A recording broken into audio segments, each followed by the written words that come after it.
hikers were looking at each other in complete disbelief.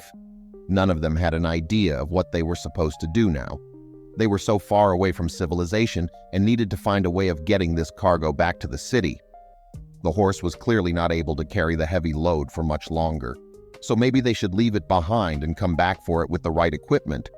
But the thought of somebody else coming across the bundle in the meantime was horrible for them.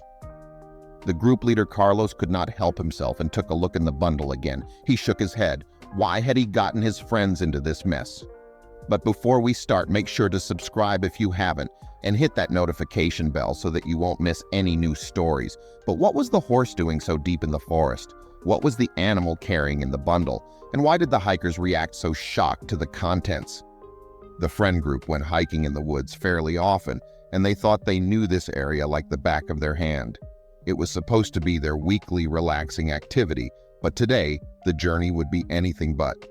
Because today they would encounter something that made them never want to hike here again. It all started when Carlos came across a set of hoofprints in the mud.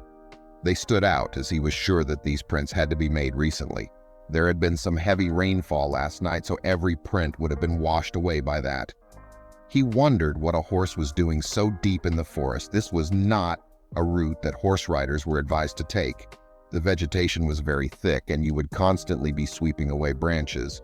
It would also be very uncomfortable for the horse itself, so Carlos could not imagine that somebody was with the horse. It took a bit of convincing before the group decided to follow the footprints. They led a lot deeper into the woods and to parts the group had never been to before. The hike they made was already fairly long, and if they were to follow the track, it would cost them their whole Sunday. But Carlos was very determined and managed to convince the rest of the small group. The tracks were very clear and very deep in the mud. Like the horse was very heavy. Maybe it had a rider after all. A logical thought, but one that turned out to be very wrong. The longer that the hikers followed the tracks, the more agitated some of them were starting to become. They were so far from home at this point that they did not even have a phone signal, and they were tired of following a mystery horse that they were not even sure they were going to find. Besides that, it was also clear that the horse belonged to somebody. Besides that carriage, it also had a headset that a rider could use to walk with the horse. Had this animal run away from his master maybe? Or was something else going on here? The hikers did not want to scare the horse away now that they had finally found it. They had no idea what this animal had gone through today and how it would react to them. It was decided that instead of closing it in or approaching the animal with the whole group, that only Jonathan would get close to it.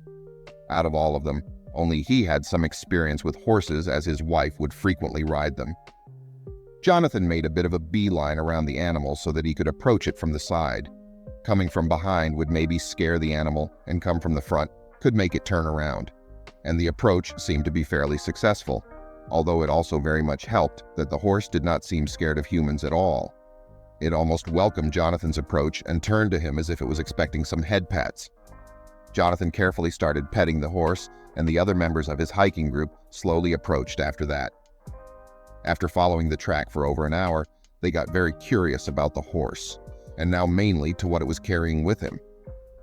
By the way, the large bundle was hanging on the horse.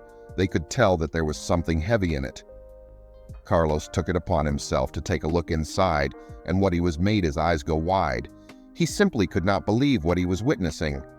He showed the contents of the bundle to the rest of the group, and all of them were shocked into silence for a little while. That silence was only broken by Michael when he stated that they needed to get this horse and the bundles back to the city as soon as possible. The group all wholeheartedly agreed, but they also knew that this would not be that easy. The bundles were very heavy, too heavy for them to carry, and it was clear that this poor horse would also not make it the whole way home without collapsing under the weight. After a bit of debate, the group decided that it would probably be best if they would leave the large bundles behind somewhere in the forest, where they could retrieve them at a later moment with the right equipment. But it would need to be a place that they could find again later. They had gotten so deep in the forest now that none of them had any kind of signal, so they could not mark their current location on the map. They would first have to take the horse and bundle a little closer to home before they could drop it off. While Jonathan was leading the very tired horse in the right direction, while the others tried to support the heavy bundle as much as they could.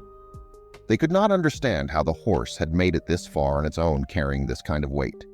Why was the animal even doing it?